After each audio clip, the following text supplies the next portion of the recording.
प्रीत, जिंदगी किस वक्त अपना रुख बदल लेगी ये कोई नहीं जानता। कब फूलों से भरी बगिया उजड़कर खाक हो जाएगी, कब मैदान बंजर रेगिस्तान हो जाएगा और कब खुशियों से भरी जिंदगी मायूस हो जाएगी, ये कोई नहीं जानता। ये कहानी है कनिष्का की, जिसे अंदाजा भी नहीं था कि उसके जीवन का अगला पल उसके लिए क्या लाने वाला था। एक ऐसा अंधेरा जो हमेशा के लिए उसकी खुशियों को खा जाने वाला था। मम्मा, तुम कब से तैयार हो रही हो और कितनी देर? जल्दी चलो ना, हम लेट हो जाएंगे। अभी आई लाडो, बस 2 मिनट, साड़ी तो पहनने दे। लगता है आप भूल गई है कि आज मेरी कॉन्वोकेशन सेरेमनी है और मैं फर्स्ट आई हूँ। आज के दिन मैं लेट नहीं हो सकती मम्मा। इसीलिए तो समय लग रहा है लाडो। जिसकी बेटी फर्स्ट आई है उसे तैयार भी तो फर्स्ट क्लास होना पड़ेगा ना। कनिष्का बचपन से ही पढ़ाई में बहुत तेज थी। हमेशा फर्स्ट आना, एक्स्ट्रा करिकुलर एक्टिविटीज में पार्टिसिपेट करना और अपने घर वालों का नाम रोशन करना, ये सब उसके लिए आम था। हड़बड़ाते हुए अपनी मम्मी और पापा के साथ कनिष्का अपने कॉन्वोकेशन में चली जाती है। I must say, Mr. and Mrs. Verma, you are very lucky जो आपके घर इतनी होनहार बच्ची पैदा हुई, वरना इस उम्र में तो अक्सर लड़के और लड़कियां भटक जाते हैं। पर कनिष्का दिन रात अपनी पढ़ाई में लगी रही और आज उसने हमारे कॉलेज का नाम पूरे स्टेट में रोशन किया है। स्टेज पर जाकर कनिष्का अपनी डिग्री लेती है। उसके लिए आज का दिन बेहद खुशी का था और वो इस पल को हमेशा के लिए कैद कर लेना चाहती थी। चारों तरफ खुशी का माहौल था। तभी कनिष्का की फ्रेंड्स उसके पास आती हैं। कनिष्का, इस बार तो हमें पार्टी चाहिए। हर बार तू बचकर निकल जाती है। अरे कौन सी मेरी जॉब लग गई है, इतनी भी बड़ी बात नहीं हुई है। अब बस लंदन यूनिवर्सिटी में मेरा एडमिशन हो जाए तब पार्टी पक्की। तुम लोग कनिष्का की बातें तो रहने ही दो, मैं दूंगी पार्टी। आफ्टर ऑल कॉलेज की डिग्री मिल गई है मेरी बच्ची को। She is a graduate now. तो आज रात को मेरे घर पर पार्टी रहेगी, तुम सभी को आना है। रात को सभी पार्टी में आते हैं। सभी बच्चे नाच कूद रहे होते हैं। तभी कनिष्का खिड़की पर जाकर बाहर देखती है, जहां सामने के घर की छत पर बैठी एक औरत उसे लगातार घूरे जा रही थी। ये मिस्टर शाह के घर में ये औरत कौन है? वो तो अकेले रहते हैं। तभी वहां कनिष्का की फ्रेंड आ जाती है। तू यहाँ रात को बाहर तारे देख रही है क्या?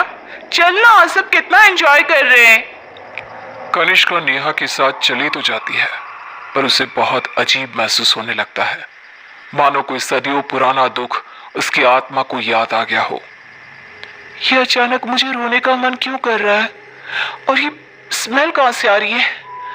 मम्मी, मम्मी लगता है कोई पार्टी में नॉनवेज ले आया है। Are you gone mad, Kanishka? We all know कि तुम्हारी फैमिली वेजिटेरियन है। तो ये सड़ी हुई मछलियों का गंध कहां से आ रहा है? क्या मजाक है ये? ये कहकर कनिष्का जोर जोर से चीखने लग जाती है। कनिष्का की आवाज सुनकर गौतम वहां आता है। ड्रामा मत करो कनिष्का, बस इसी कारण से ही मैं पार्टी वार्टी पसंद नहीं करता। चलो जाओ जाओ अपने कमरे में। सभी अपने अपने घर चले जाते हैं और इसके बाद कनिष्का का बिहेवियर और भी खराब होता जाता है। रात को 3 बजे अचानक उठकर कनिष्का दीवारों से बातें करने लगती है। उसकी आवाज सुनकर रीना भागते हुए आती है। अरे बेटा, इतनी रात को तुम यहाँ पर क्या कर रही हो? और दीवार को देखकर किससे बात कर रही हो लाडो? कोई नहीं है यहाँ। रीना कनिष्का को सीने से लगा लेती है। कनिष्का का शरीर बहुत गर्म था। रीना ये देखकर सोच में पड़ जाती है। आज तक मेरी बच्ची ने कभी ऐसा बिहेव नहीं किया। आज क्या हो गया है इसे? शाम तक तो बिल्कुल ठीक थी और अब अचानक इतना तेज बुखार। ये सब क्या हो रहा है? रीना भागकर थर्मोमीटर लाती है और कनिष्का का टेम्परेचर चेक करती है, पर उसका टेम्परेचर बिल्कुल नॉर्मल था।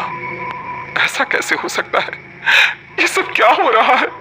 अचानक मेरी बेटी को किसकी नजर लग गई? रीना अपनी बेटी के साथ ही सो जाती है और अगली सुबह डॉक्टर को बुलाती है, पर डॉक्टर के टेस्ट के बाद भी सब कुछ नॉर्मल ही निकलता है। अब ये क्या नया लफड़ा आ गया है? एक और नया खर्चा। ये क्या कह रहे हैं आप? जब तक कनिष्का टॉपर थी तब तक आपकी बेटी थी और आज बेचारी बच्ची तकलीफ में है तो ये सब कहने लगे आप। रीना और गौतम में बहस हो जाती है। गुस्से में गौतम घर से बाहर निकलता है, जहां उसे पता चलता है कि मिस्टर शाह अब नहीं रहे। वो घर आकर कनिष्का के पास बैठी रीना को इस बात की खबर देते हैं, जिसे सुनते ही अब तक सोई कनिष्का अचानक मुस्कुराने लगती है और भागती हुई अपनी अलमारी खोलती है और सारे सामान को बाहर बिखेर देती है। क्या ढूंढ रही है बेटा, मुझे बता लाडो। इतने में कनिष्का के हाथ कैंची लग जाती है, जिसे लेकर वो अपने सर के सारे बाल काटने लगती है। मिल गया मम्मा, मिल गया। ये क्या किया तूने? अरे क्या हुआ है लाडो तुझे? मुझे पता, तूने कल से कुछ खाया भी नहीं। कुछ खा ले बेटा, कमजोर हो जाएगी। पेट भर गया है। कितनी उल्टियां भी की मैंने, पूरी की पूरी शाह को खाकर बैठा हूं मैं। खाकर बैठा हूं? ये सब क्या कह रही है तू? बाथरूम में जाकर देख ले। रीना बाथरूम में जाती है, जहां बेसिन में नीले रंग की उल्टी थी, जिसमें मांस के टुकड़े थे, जिसे देखकर रीना को भी उल्टी आने लगती है। वो भागकर वापस कनिष्का के कमरे में आती है। सुनिए जी, हमें जल्द से जल्द कनिष्का को किसी पंडित जी के पास ले जाना होगा। ये कुछ और ही है। आज के जमाने की होकर तुम ये सब क्या कह रही हो? ऐसा कुछ नहीं होता। गौतम अपनी पत्नी की बात को इग्नोर कर देता है। इसी तरह दिन बीतने लगते हैं। भूखी रहने के कारण अब कनिष्का के शरीर की हड्डियां भी दिखने लगती है। उसकी आंखों के नीचे काले गड्ढे आ चुके थे। अब मैं किसी की नहीं सुनूंगी, बहुत हुआ। रीना अपनी जान पहचान के एक पंडित जी को अपने घर पर लेकर आती है, जो कनिष्का की हालत देखकर ही समझ जाते हैं। बच्ची की हालत बहुत खराब है, इसे मैं नहीं संभाल पाऊंगा। ये मेरे गुरुजी ही कर सकते हैं, जो कुछ ही दिन पहले साधना के लिए हिमालय जा चुके हैं। रीना हर तरफ हाथ पैर मारती है कि कहीं कोई रास्ता दिख जाए। फिर उसे घोस्ट कैचर के बारे में पता चलता है। डूबते को तिनकी का सहारा समझ रीना उनकी टीम को भी अपने घर पर बुला लेती है और वो लोग कनिष्का से पूछताछ शुरू कर देते हैं। क्या आई हो तुम और कौन हो? कितनों के नाम बताऊं? मतलब तुम एक से ज्यादा हो, एक से ज्यादा हो इस लड़की के शरीर में। बताओ बताओ कितने हो? हम 42 प्रेत हैं।